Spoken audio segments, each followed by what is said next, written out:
दर्शकहरू नमस्कार। विश्ववाचमा यहाँहरूलाई हार्दिक स्वागत छ। म अनन्त निराग। आज थोरै भए पनि सुखद खबरबाट कार्यक्रमको सुरुवात गर्न चाहन्छु। कोरोनाको कहर जारी छ। दिनहुँ हामी लगभग हजारौंको संख्यामा संक्रमितहरू थपिने क्रम जारी रहँदा, मृतकको संख्या दिनहुँ बढिरहँदा हामीलाई एक किसिमको डर, त्रास र चिन्तित तुल्याइरहेको थियो। तर आज त्योभन्दा केही फरक दृश्यहरू देखा परेको छ। आज जारी गरिएको संख्या अनुसार नयाँ थपिएको संक्रमितको संख्या कम भएको छ।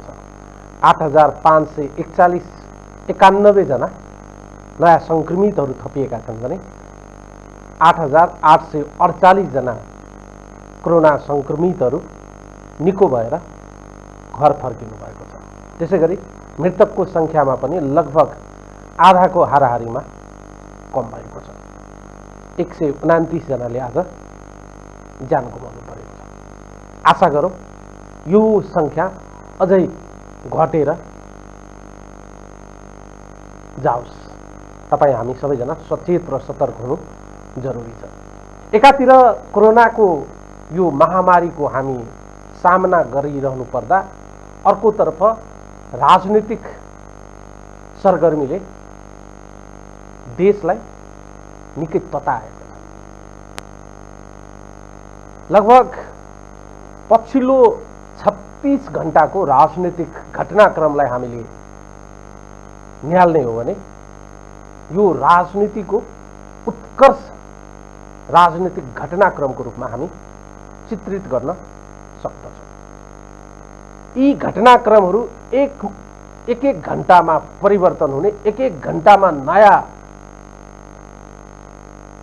दृश्यहरू देखा पर्ने र एक घण्टामा नयाँ स्वरूपमा चाहिँ राजनीतिका घटनाक्रमहरू तीव्र रूपमा अगाडि बढिरहँदा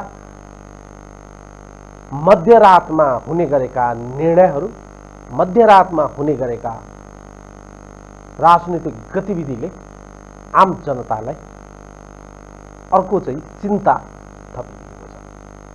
हिजो संसद विघटन गरी 2078 कार्तिक 26 गते र मङ्सिर 3 गते मध्यावधि निर्वाचनको घोषणा भएको छ। यता प्रमुख प्रतिपक्षी दल प्रधानमन्त्री र राष्ट्रपतिजीको कदमलाई पुनः असंवैधानिक, अवैधानिक, प्रतिगमन उन्मुख रहेको आरोप लगाएर यसको राजनीतिक र कानुनी उपचार खोज्न सर्वोच्चको ढोका ढकढक्याउने निर्णय गरिसकेका छन्। राजनीति ध्रुवीकृत भएका छन् र सबैले प्रश्न गरिरहेका छन्। खोप चाहिएको बेला अथवा भ्याक्सिन चाहिएको बेला यो राजनीतिक गतिविधिले आम जनतालाई मर्माहत र चिन्तित तुल्याएको छ। यस अर्थमा हामी आज केही राजनीतिक घटनाक्रमलाई संवैधानिक र कानुनी कडीमा जोडेर बहस गर्नेछौँ। हामीसँग हुनुहुन्छ संवैधानिक कानुनका जानकार, कानुनविद सुनिल कुमार पोखरेल। उहाँलाई कार्यक्रममा स्वागत गरौँ। सुनिलजी, कार्यक्रममा स्वागत गर्न चाहन्छु। धन्यवाद अनन्तजी। आरामै हुनुहुन्छ? कुशल मङ्गल हुनुहुन्छ? म ठिक छु। अहिले मेरो आवाज तपाईँ सुन्नु भएको छ नि क्लियरली? एकदम राम्रो छ। जे जति घटनाक्रमहरू पछिल्लो समय देखा परेको छ, 2-3वटा संवैधानिक र राजनीतिक प्रश्नहरू अहिले चाहिँ राजनीतिक वृत्तमा र संवैधानिक र कानुनका ज्ञाताहरूको वृत्तमा चर्चा, परिचर्चा र यसको लेखाजोखा भइरहेको छ। पहिले कहाँबाट सुरु गरौँ भने संवैधानिक रूपमा अल्पमतको सरकारको प्रधानमन्त्रीले संसद विघटन गर्न पाउने कानुनी वैधता प्राप्त छ कि छैन, अथवा पाइन्छ कि पाइँदैन?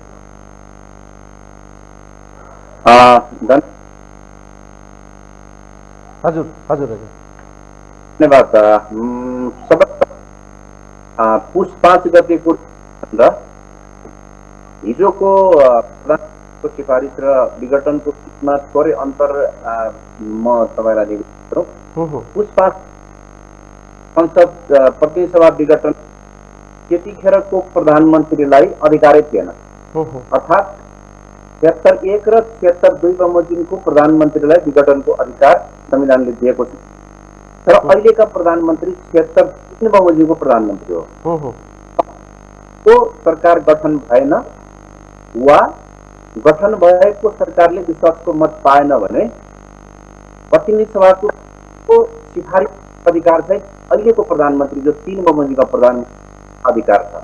त्यसले गर्दा म निवेदन गरौँ, अहिलेको प्रधानमन्त्रीलाई प्रतिनिधि सभाको विघटनको अधिकार चाहिँ संविधानले दिएको छ, त्यो जस्तो अवस्था। तर 5 बमोजिमको वैकल्पिक सरकारको दाबी गरिसकेपछि त्यो सरकार गठन नगरेर विघटनको माध्यम गएको छ, त्यो चाहिँ गैर संवैधानिक छ। तपाईले प्रष्ट भाषामा भन्दा फेरि अझै व्याख्या गरौँ यसलाई। संविधानको धारा 76 को 3 अनुसार बनेको सरकार संविधानको धारा 76(5) अनुसार सबै प्रक्रिया पुर्याएर अहिलेको संसद विघटन भएको हो कि होइन? त्यहीँनिर म भने मैले पहिले बताएँ, एकको सरकार प्रतिनिधि सभाको विघटनको सिफारिस गर्नलाई अधिकार राख्छ, तर उसको अधिकार भनेको चाहिँ अथवा त्यो प्रधानमन्त्रीको अधिकार चाहिँ शर्त कसले तोक्यो भन्दाखेरि भने 76 को 5 ले 76 को 5 बमोजिमको सरकार बन्न नसकेको या त्यस्तो सरकारले विश्वासको मत लिन नसकेको भने त्यो सिफारिस संवैधानिक हुन्थ्यो।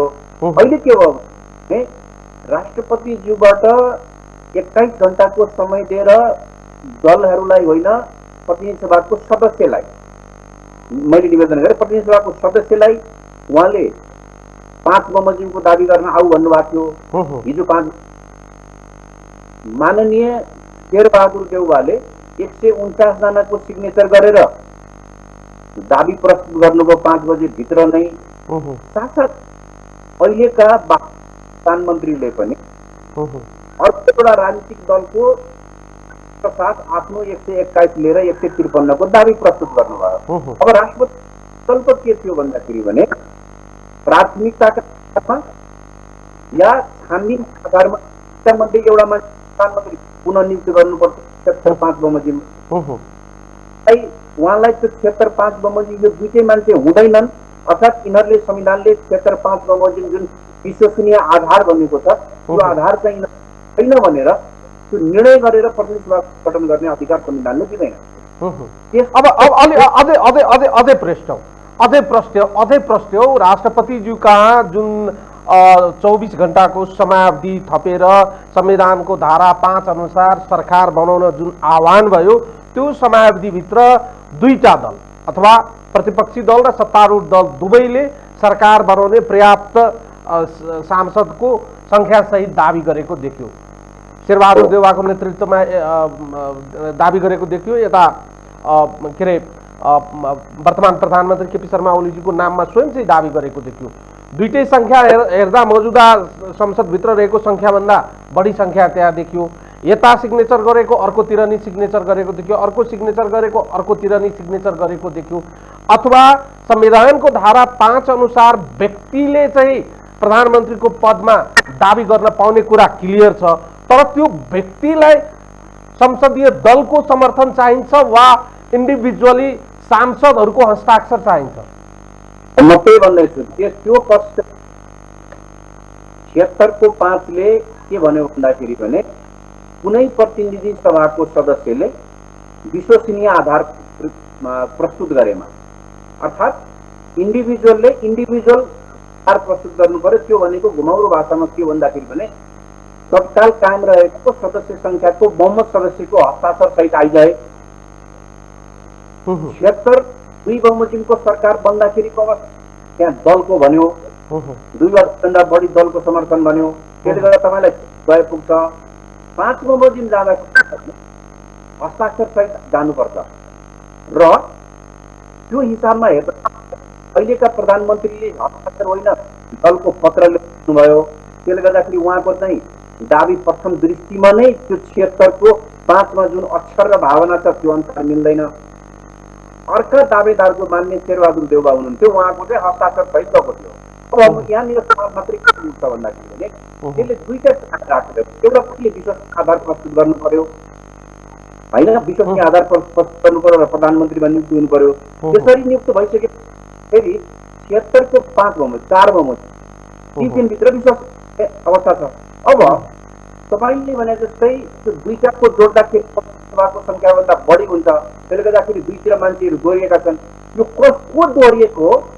शेरबहादुरजीकोमा 149 मान्छे नपुग्ने र दोहोऱ्याएको हो या प्रधानमन्त्रीकोमा जोडिएको हो भन्ने कुराको छिनोफानो चाहिँ कसले गर्छ भन्दाखेरि 30 दिनभित्र विश्वासको मत लिँदाखेरि प्रतिनिधि सभाले राष्ट्रपतिसँग यो तेरो पुग्दैन, तेरो पुग्छ, तँ यता दोहोरिएको उता दोहोरिएको भन्ने यस्तो सेरेमोनियल राष्ट्रपतिलाई त्यो अधिकारै हुन्छ। तर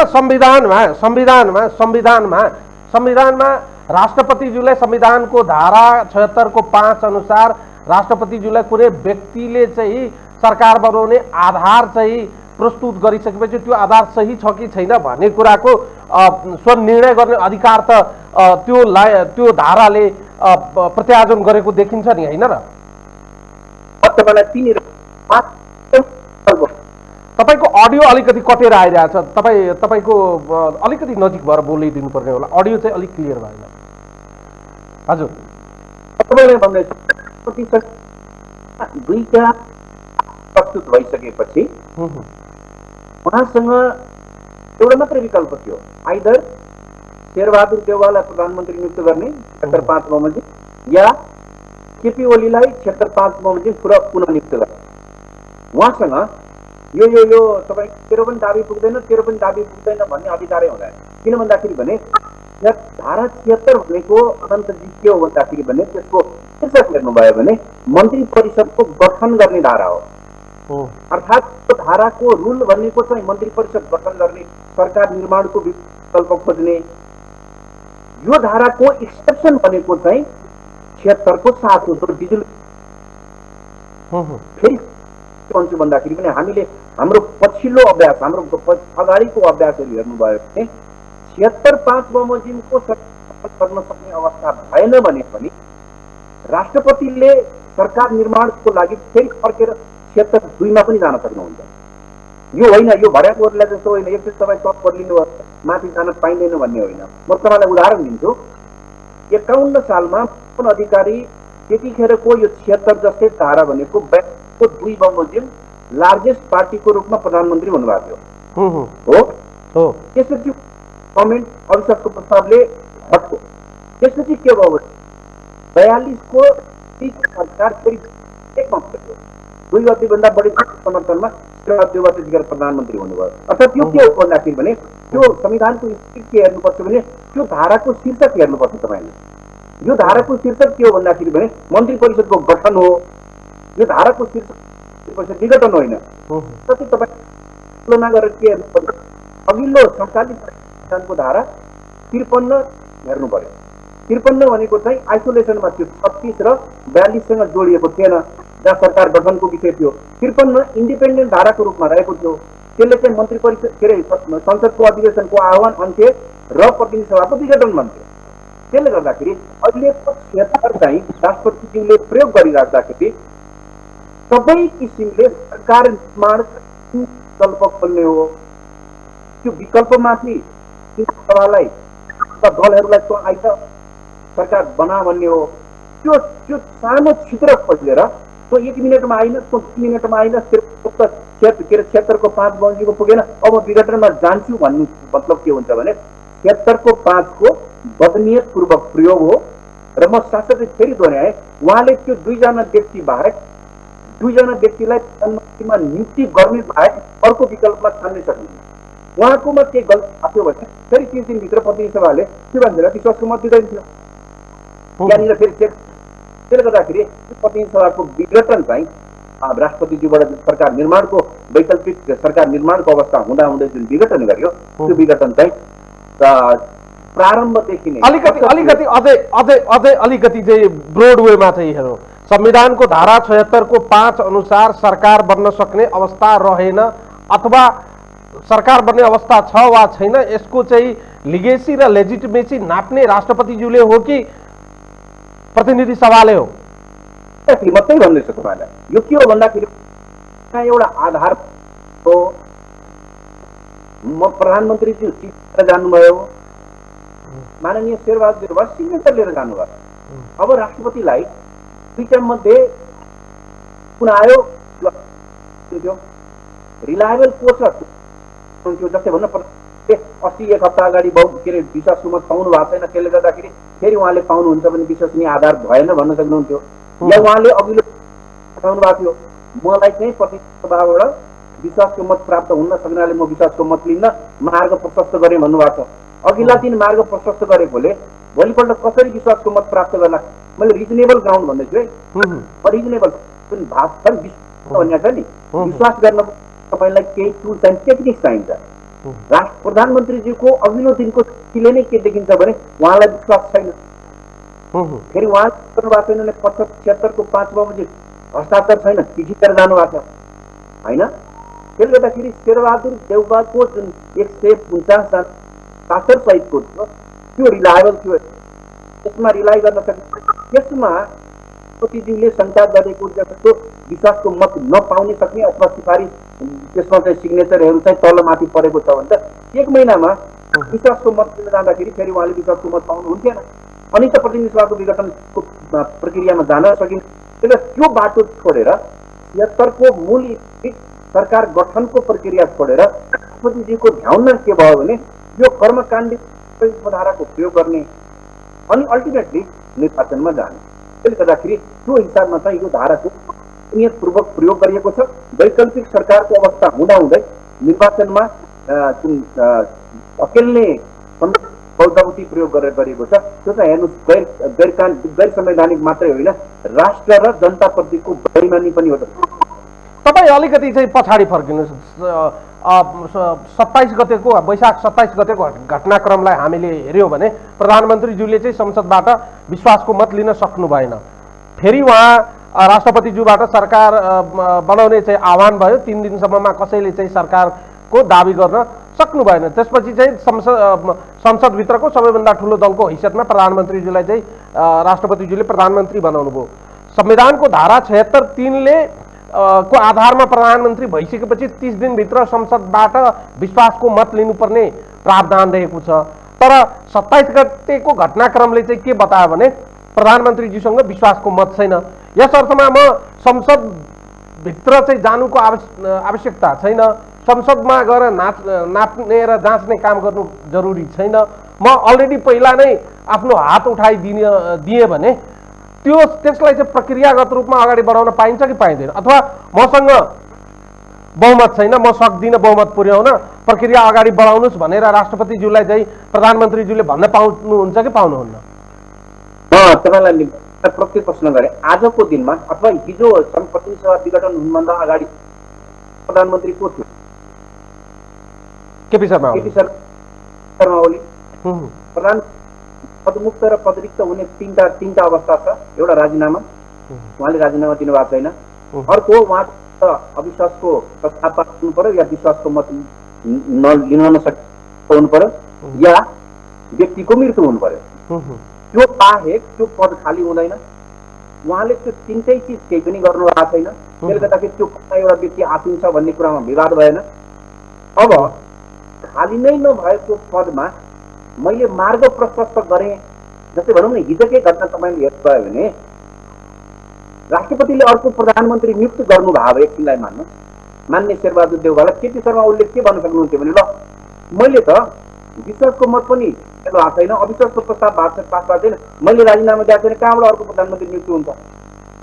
त्यो भन्न सक्ने अवस्था छ। किन भन्दाखेरि पनि दिउँसो पत्रकार सम्मेलन गरेर म चाहिँ सरकार निर्माण गर्दिन सक्दिनँ, मैले हात उठाएँ भन्ने मान्छे 2 घण्टापछि कुदेर गएर आफ्नो अर्को प्रस्ताव दर्ता गर्न पुग्नु भएको छ। त्यसले गर्दाखेरि मैले वर्स्ट कन्डिसनमा भनेको हिजो राति शेरबहादुर देउवाजीलाई राष्ट्रपतिले नियुक्त गरेको भए पनि प्रधानमन्त्रीले के भन्न सक्ने अवस्था थियो भने मैले राजीनामा दिएको छैन, अविश्वासको प्रस्ताव पास भएको छैन, म विश्वासको मत फेल भएको छैन, म प्रधानमन्त्री हुँदाहुँदै तपाईँले कसरी अर्को प्रधानमन्त्री नियुक्त गर्नुभयो? त्यसले गर्दा त्यो प्रधानमन्त्री भइराख्दाखेरिको अवस्थामा अर्थात् 3 बमोजिमको सरकारको ठुलो लागुन्जेलसम्म 5 को ढोका खुल्दैन।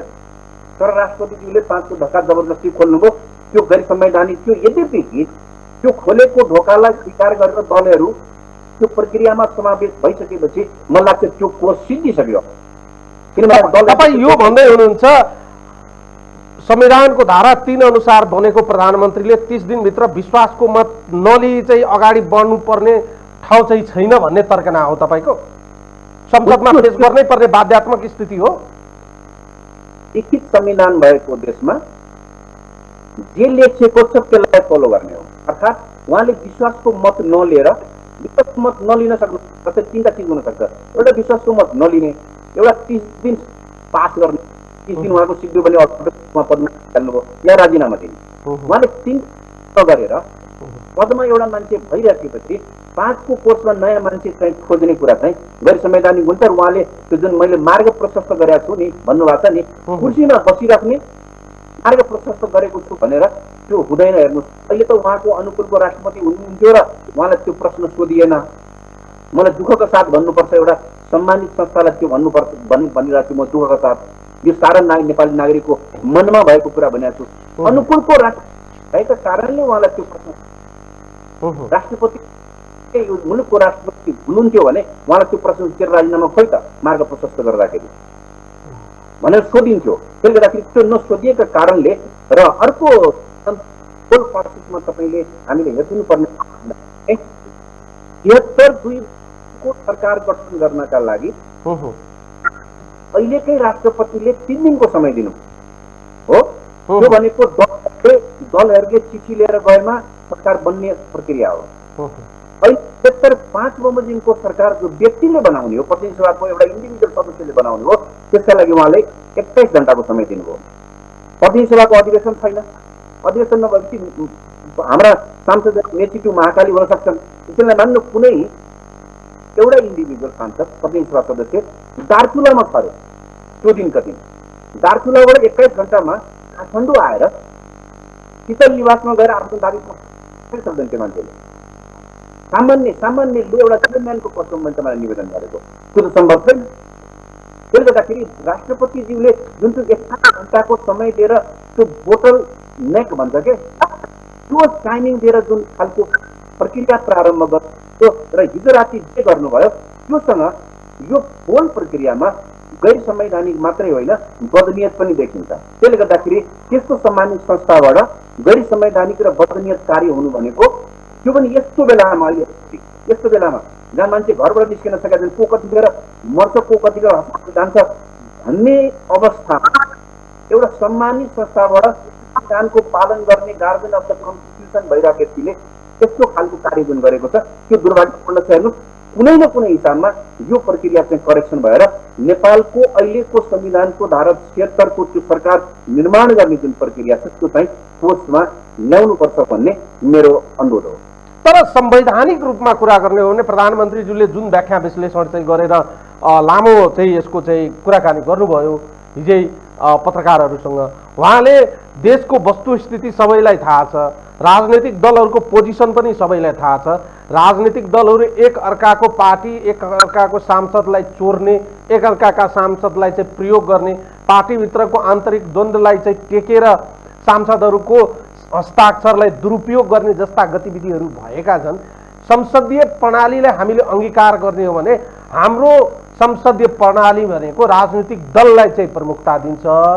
राजनीतिक दल भनेको सांसदहरूको थलो हो, व्यक्तिलाई चाहिँ चिन्दो रहेनछ, संसदीय दललाई चिन्दो रहेछ। राजनीतिक दल सम्बन्धी हामीले ऐनलाई हेर्यौँ भने यस अर्थमा कुनै व्यक्तिले समर्थन गर्दैमा नहुने कुरा देखियो नि, त्यहाँ त राजनीतिक दलले समर्थन गर्नुपर्ने देखियो। अथवा संविधानको 76 को 2ले चाहिँ के भन्दो रहेछ, 2 वा 2 भन्दा बढी दलको समर्थन प्राप्त गर्नुपर्ने भनिएको छ। यस अर्थमा दल भनेको त संसदीय दल हो नि, होइन र भने हो।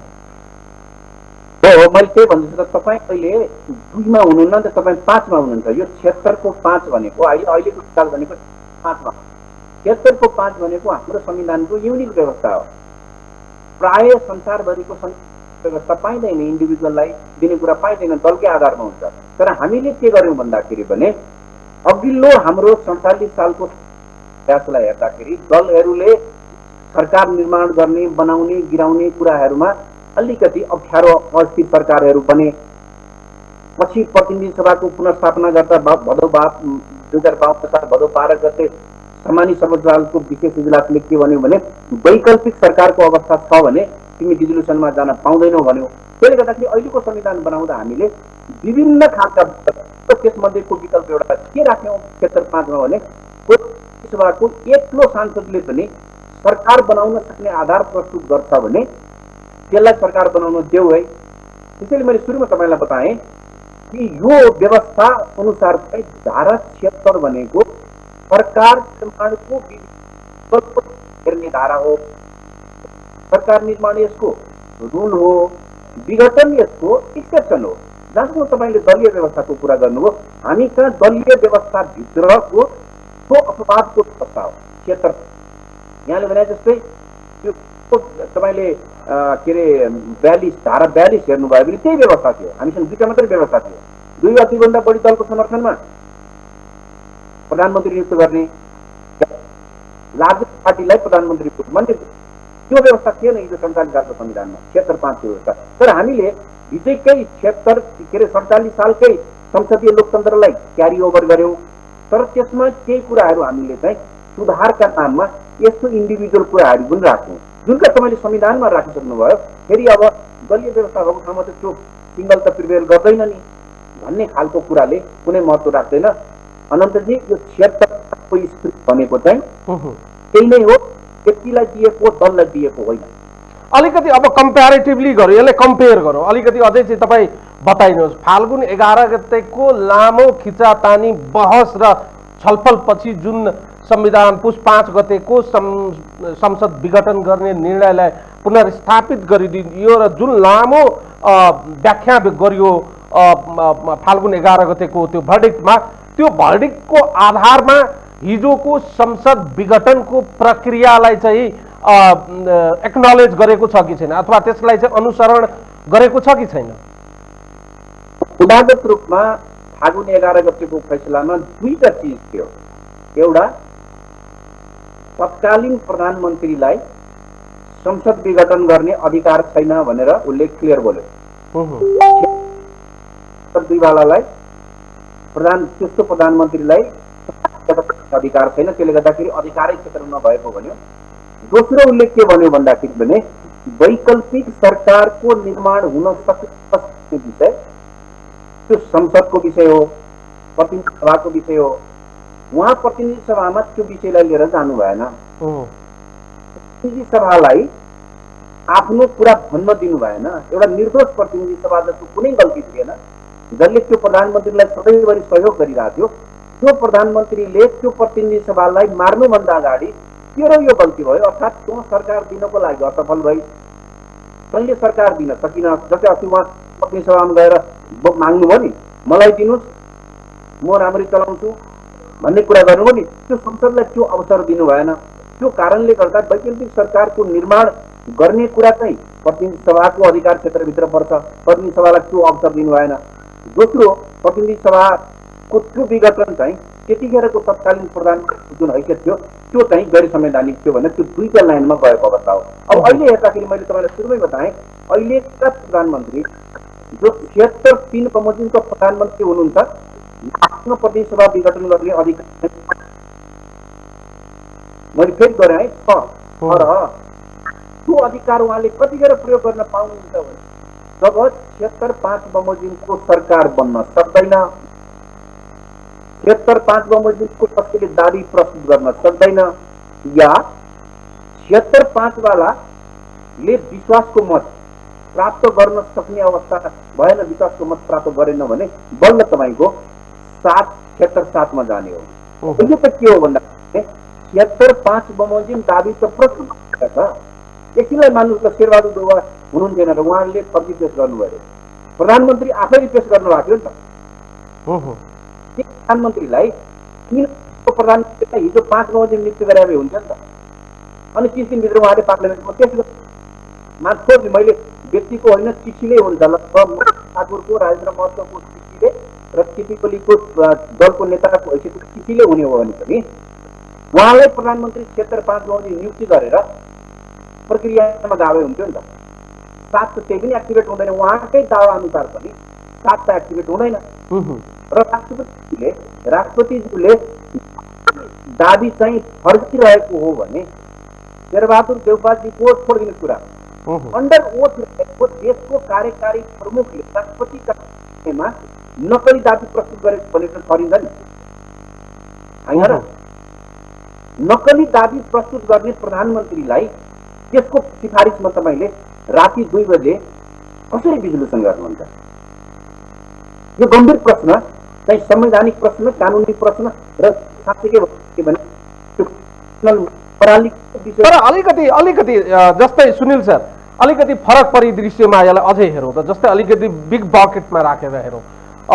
तपाईँ सम्झिनुहोस् 27 गते पछि प्रधानमन्त्रीज्यूले चाहिँ विश्वासको मत लिन नसकेपछि राष्ट्रपतिज्यूद्वारा संविधानको धारा 76(2) अनुसार सरकार बनाउन आह्वान गरियो। 2 वा 2 भन्दा बढी दल मिलेर सरकार बनाउनुहोस् भनेर आह्वान गर्दा 3 दिनको समयावधिभित्र प्रतिपक्षी दलले सरकारको दाबी गर्न सक्ने अवस्था सिर्जना भएन।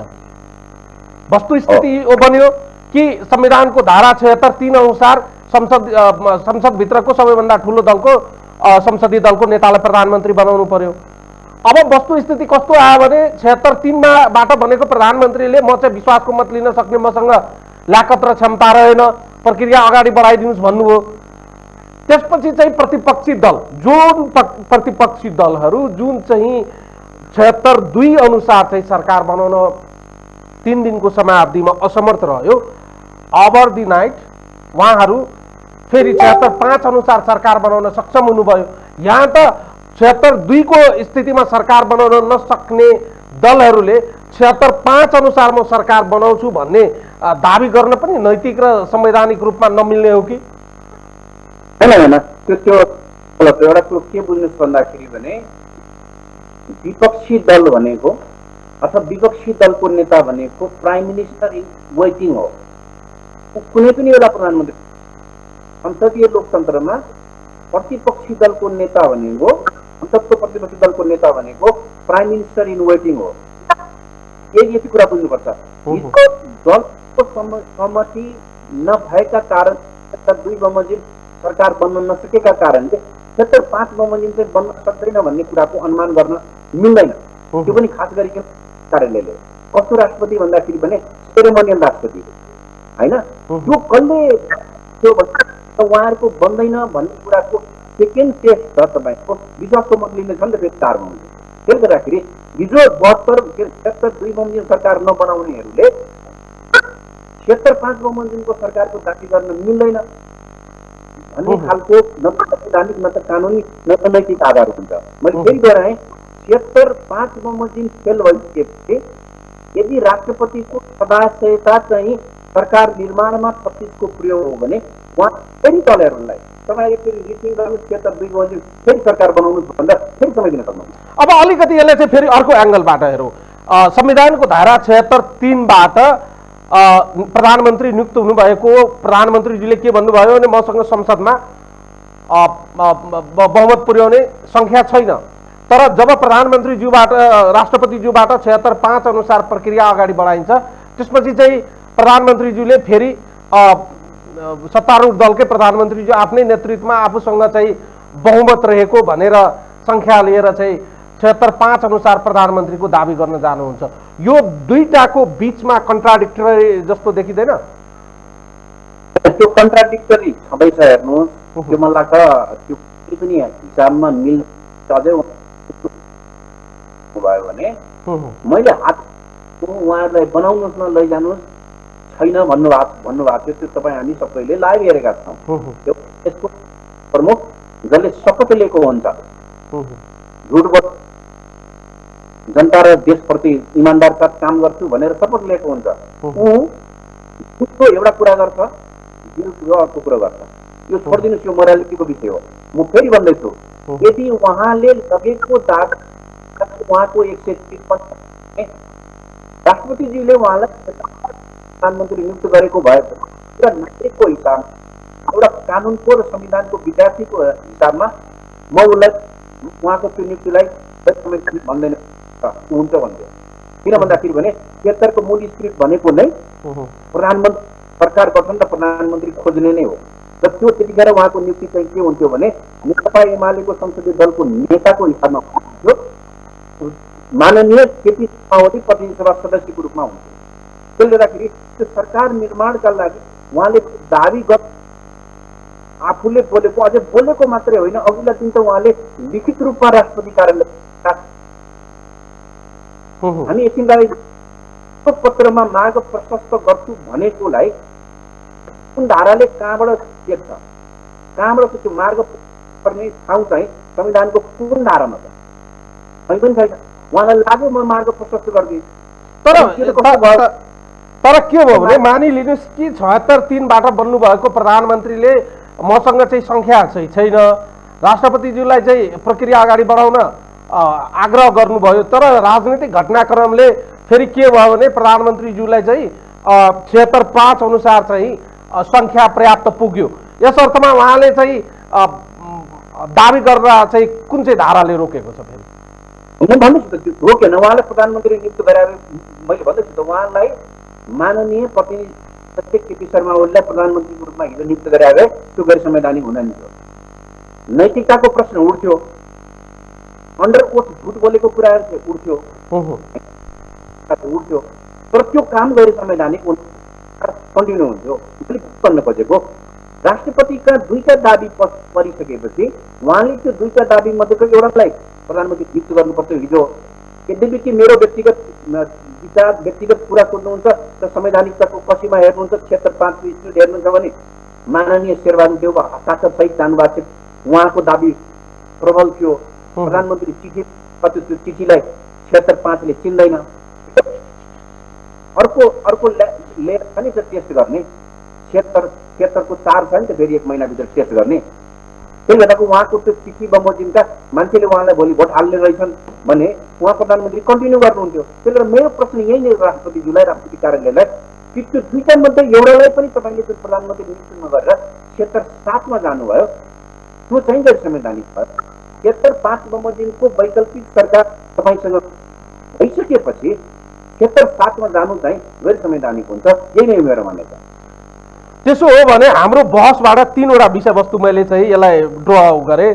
3वटा विषयवस्तुहरू के आयो भने संविधानको धारा 76-5 अनुसार व्यक्तिले म प्रधानमन्त्रीको लागि ठिक छु, मसँग चाहिँ पर्याप्त मात्रामा सांसदको हस्ताक्षर छ भन्ने कुरा व्यक्ति सांसदले हस्ताक्षर गरेको भ्यालिड हुने वा सम्बन्धित दलको संसदीय दलको नेताले चाहिँ हस्ताक्षर गरेको पत्रलाई चाहिँ भ्यालिड मान्ने एउटा चाहिँ यसको चाहिँ छिनोफानो न्यायालयबाट हुनुपर्ने देखियो। अर्को के देखियो भने 76-3बाट बनेको प्रधानमन्त्री 76-5 अनुसार सम्पूर्ण प्रक्रिया पूरा गरेर संसद भङ्ग भएको हो कि होइन। र अर्को महत्त्वपूर्ण तपाईँले बताए जस्तै सांसदको सङ्ख्याको आधारमा अल्पमत र बहुमतको मापन गर्ने, जाँच गर्ने संस्था चाहिँ राष्ट्रपति संस्था हो कि प्रतिनिधि सभा हो, यसको छिरोफानो गर्नुपर्ने देखियो। यो अदालतमा जाने भनेको यही 3टा विषयवस्तु हो। त्यसो भए पहिलो मेजर विषय चाहिँ हिजो विघटन गर्ने राष्ट्रपति वैकल्पिक सरकारको विश्वसनीय आधार प्रस्तुत भयो होइन। त्यो दुईटैलाई लिनु, पलाएर देवाजीको दुईटैलाई लिनु, त्यो दुईटै विश्वसनीय आधारवाला हुन् कि पहिलो प्रश्न। त्यो प्रश्न एकछिनको लागि राष्ट्रपतिज्यूले गरिदिनु गर्दाखेरि त्यो 300+ संख्या नागरिकको आजको संख्याभन्दा बढी छ। अब त्यो टेस्ट चाहिँ कतातिर फर्जी के कतातिर के भने, किनभने सरकार त प्रतिनिधि सभाले होइन, प्रतिनिधि एउटा खाली तपाईँले डकुमेन्ट लिएर एउटा विश्वसनीय आधार लिएर न जान्छ। फाइनल त त्यो कन्टिन्यू गर्ने कि नगर्ने, 1 महिनापछि त्यो सरकार कन्टिन्यू गर्छ कि गर्दैन भन्ने कुरा त फेरि प्रतिनिधि सभाले तय गर्ने हो, राष्ट्रपतिले गर्ने होइन। र फेरि 76को तपाईँले 5 भयो, 76को 5को भाषा नै के छ, प्रधानमन्त्री गर्ने छ भन्ने छ, म्यान्डेटरी छ, गर्न सक्ने छ भन्ने छैन। भाषा तपाईँलाई म पढेर निवेदन गरौँ। कुनै सदस्यले प्रतिनिधि सभामा विश्वासको मत प्राप्त गर्न सक्ने आधार प्रस्तुत गरेमा राष्ट्रपतिले त्यसको सदस्यलाई प्रधानमन्त्री नियुक्त गर्नेछ, गर्न सक्नेछ भन्ने छैन। अर्थात् यो म्यान्डेटरी छ क्या तपाईँलाई, उहाँले म्यान्डेटरी रूपमा प्रयोग गर्नु, त्यहाँ राष्ट्रपतिले इफ बट नो गर्न सक्ने अवस्थै हुँदैन। राष्ट्रपतिले तपाईँले अघि नै भन्नुभयो छानबिन गर्ने, विवेक प्रयोग गर्ने सबै छैन। उहाँले विश्वसनीय आधार त्यहाँ देख्नुभयो, आधार प्रस्तुत गर्ने भन्ने शब्दावलीले संविधानको धारा 76, 1 र 2 लाई फेरि निर्देश गर्छ नि, होइन र? होइन, 2 त्यही भने तपाईँले 2 मा के भयो भन्दाखेरि भने दलको चिठी चाहियो, किनभने 2 ले दल भन्नु, हेर्नुहोस् है, 2 वा 2 भन्दा दलको समर्थनमा भन्यो, त्यहाँ पनि दलको नेतै भन्दैन, व्यक्तिलाई नै भन्छ। 2 पढ्दाखेरि भन्दाखेरि पनि प्रतिनिधि सभामा कुनै पनि दलको स्पष्ट बहुमत नरहेको अवस्थामा प्रतिनिधि सभामा प्रतिनिधित्व गर्ने 2 वा 2 भन्दा बढी दलको समर्थनमा बहुमत प्राप्त गर्न सक्ने प्रतिनिधि सभाको सदस्यलाई राष्ट्रपतिले प्रधानमन्त्रीले नियुक्त गर्ने। अथवा फेरि पनि म तपाईँलाई सोधेँ, अलिकति क्लियर गर्नुहोस्। संविधानको धारा 76 को 5 ले व्यक्तिलाई प्रधानमन्त्री आधार प्रस्तुत गरिसकेपछि व्यक्तिलाई प्रधानमन्त्री बनाउन सक्ने कुरालाई इङ्गित गर्यो भने त्यो व्यक्तिले चाहिँ आधार प्रस्तुत गर्ने धारा चाहिँ कुन हो त? त्यो आधार प्रस्तुत गर्ने चाहिँ त्यो धारा भनेको विश्वसनीय आधारको रूपमा तपाईँ हामीले कुन के लिन्छौँ भन्दाखेरि पनि या त 138 जना मान्छे उभिनु पर्यो त्यहाँ, हो मेरो शेरबहादुरलाई समर्थन छ, हो मेरो शेरबहादुरलाई समर्थन छ भन्ने एउटा मान्छे हेड काउन्टिङ हुन्छ, या उनीहरूको सिग्नेचर हुन्छ जाने हो। अब राष्ट्रपति कार्यालयले प्रमाण बुझ्ने संस्था होइन, उति सिग्नेचर गयो, व्यक्तिको नाम छ, उहाँले हेर्ने के हो भन्दाखेरि भने जस्तै भनौँ न सुनिल पोखरेलको नाम गएको भए उहाँले त्यसलाई इन्डोर्स गर्न सक्नुहुन्न, किन भन्दाखेरि कुनै प्रतिनिधि सभाको सदस्य छैन। तर प्रतिनिधि सभाको सदस्य यदि सिपीको नाम छ र त्यहाँ सिग्नेचर छ र विथ त्यो 4 जना प्रतिनिधित्व गर्ने संस्थाका प्रमुखहरू आफै उपस्थित हुनुहुन्छ, त्यो उहाँको लागि विश्वसनीय आधार हो। अब नक्कली थियो कि फर्जी थियो कि 3 मान्छेलाई जबरजस्ती गराइयो कि के गराइयो भन्ने कुराको टेस्ट प्रतिनिधि सभाले 1 महिनाभित्र गरिहाल्छ। राष्ट्रपति कार्यालयले प्रमाण बुझ्ने होइन, उसले विश्वसनीय आधार प्रस्तुत गर्यो, प्रधानमन्त्री नियुक्ति गर्छ। किन भन्दाखेरि त्यो धारा मैले अघि नै बताएँ, यो धारा भनेको सरकार निर्माण गर्ने धारा हो। त्यसले गर्दा उहाँले फ्लेक्सिबिलिटी कता देखाउनु पर्ने हो, कतातिर उहाँको चाहिँ बढी झुकाव हुने हो भने सरकार निर्माणतिर झुकाव हुनु पर्ने हो त्यो धाराको प्रयोग गर्दा। तर उहाँको झुकाव चाहिँ कता देखियो भन्दाखेरि सरकार निर्माणमा भन्दा पनि प्रतिनिधि सभा विघटनमा थियो। किन भन्दाखेरि उहाँले सुरुमै दलहरूलाई 3 दिन दिनुभएको थियो, व्यक्तिलाई 21 घण्टा दिनुभयो।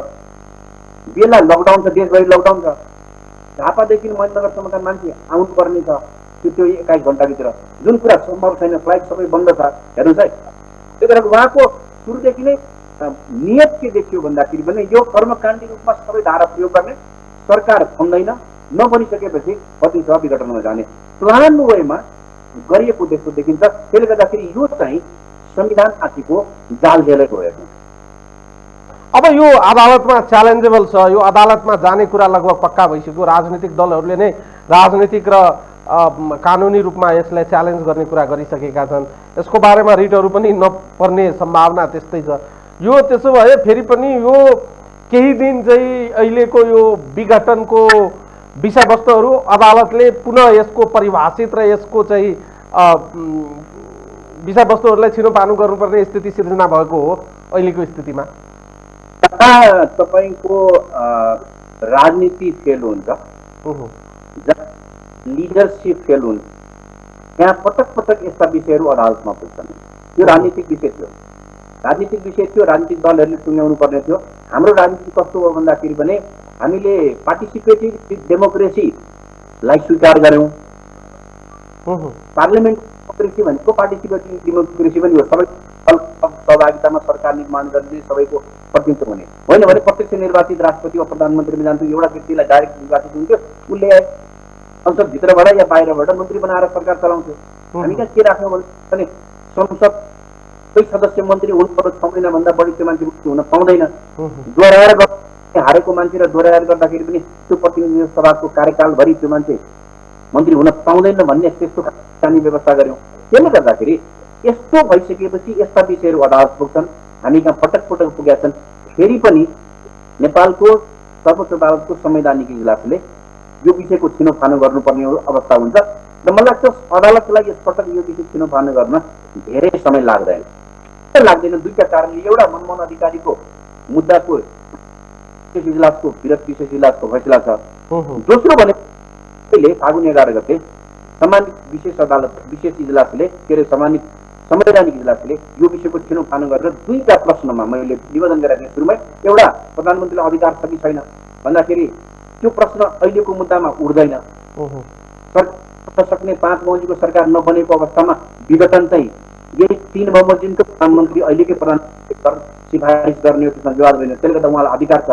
खालि एउटा मात्रै प्रश्न अब के हुन्छ भने वैकल्पिक सरकार निर्माण गर्ने अवस्था थियो कि थिएन, त्यो भिजिबल रूपमा थियो कि थिएन भन्दाखेरि प्रष्ट रूपमा राष्ट्रपति कार्यालयमा 2 जना प्रतिनिधि सभाका सदस्यले सरकार निर्माणका लागि दाबी प्रस्तुत गरेका छन्। अदालतले के भन्न सक्छ भन्दाखेरि भने दुईटै मध्ये कसको भ्यालिड हो भन्ने कुरा चाहिँ नभन्देला, तर वैकल्पिक सरकार निर्माणको त्यहाँ ग्राउन्ड थियो। त्यसले गर्दाखेरि यो डिजोल्युसन चाहिँ बदरभागी छ भनेर अदालतले बोलिदिएको अवस्था हुन्छ। तर यसको भित्री रूपमा जानुभयो भने 5 लाई र 2 लाई तुलना गर्नुभयो भने प्रधानमन्त्री केपी शर्मा ओलीले प्रस्तुत गर्नुभएको जुन विश्वसनीय आधार छ त्यो चिठीले हुँदैन, व्यक्ति हस्ताक्षर जानुपर्छ। त्यो आधारमा चाहिँ माननीय शेरबहादुर देउवाको आधार चाहिँ बलियो देखिन्छ। हस् त, समय र संवादको लागि धेरै धेरै धन्यवाद सुनिलले। यसरी सहभागी भइदिनु भयो र हामी महत्त्वपूर्ण विषयमा कुराकानी गऱ्यौँ, त्यसको लागि म तपाईँलाई धन्यवाद र आभार प्रकट गर्न चाहन्छु। धन्यवाद। दर्शकहरू, उहाँ हुनुहुन्थ्यो संविधानविद कानुनका जानकार सुनिल पोखरेल। आजको लागि यो संवाद यति नै। सम्पूर्ण युनिट लगायत मैले पनि बिदा दिनुहोस्। नमस्कार।